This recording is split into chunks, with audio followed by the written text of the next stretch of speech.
দাবি আদায় না হওয়া পর্যন্ত রাজধানীর শাহবাগে শান্তিপূর্ণ অবস্থান কর্মসূচি চালিয়ে যাওয়ার ঘোষণা দিয়েছেন আন্দোলনরত বিডিআর সদস্যরা।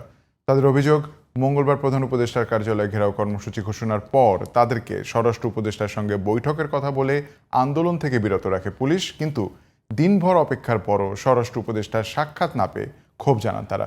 পরে বিকেলে স্বরাষ্ট্র উপদেষ্টা বরাবর স্মারকলিপি প্রদান করেন বিডিআর চাকরিচ্যুত সদস্যরা। আরও জানাচ্ছেন মোহসিন কবির। ৩ দফা দাবিতে প্রথমে কেন্দ্রীয় শহীদ মিনার, এরপর শাহবাগে গত ৩ দিন ধরে টানা অবস্থান কর্মসূচি পালন করছেন বিডিআর সদস্যরা।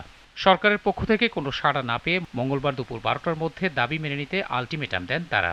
পরে প্রধান উপদেষ্টার কার্যালয় ঘেরাও কর্মসূচির ঘোষণা দেন বিডিআর সদস্যরা। তাদের অভিযোগ, দাবির বিষয়ে সকালে স্বরাষ্ট্র উপদেষ্টার সঙ্গে বৈঠকের আশ্বাস দিলেও শেষ পর্যন্ত বৈঠক হয়নি। এ বিষয়ে তাদের সঙ্গে কথা বলেন পুলিশের রমনা জোনের ডিসি মাসুদ আলম।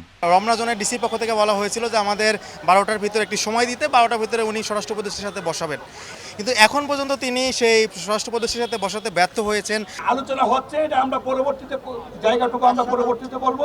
দুপুরে আবারও শাহবাগ থানায় ডাকা হয় আন্দোলনকারীদের, কিন্তু সেখানেও তেমন কোনো আশ্বাস না পাওয়ায় ক্ষোভ জানান তারা। তারা বলেছে যে আমাদেরকে দরখাস্ত করার জন্য মানবিক কারণে, আমরা তো এখানে কোনো দয়ার জন্য আসি নাই। ডক্টর ইউনূস স্যারের সরকার আমাদের প্রতি সদয় হয়ে আমাদের ন্যায্য অধিকার ফিরিয়ে দেবেন, এটা আমরা আশা করছি, কোনো দয়া নয়।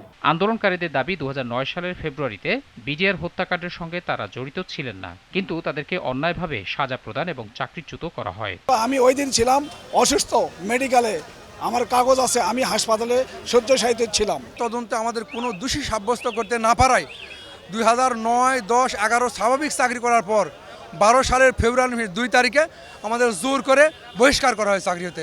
স্বাধীন তদন্ত কমিশন যদি খোলাভাবে স্বাধীনভাবে যদি তদন্ত করতে না পারে, তাহলে স্বাধীন তদন্ত কমিশন গঠন করার কোনো লাভ নাই। চাকুরিতে পুনর্বহাল অথবা ক্ষতিপূরণ, গঠিত বিডিআর কমিশনের বিতর্কিত ধারা বাতিল এবং ক্ষতিগ্রস্ত বিডিআর সদস্যদের পুনর্বাসন ও বিডিআর নাম পুনর্বহালের দাবিতে আন্দোলন করছেন সদস্যরা।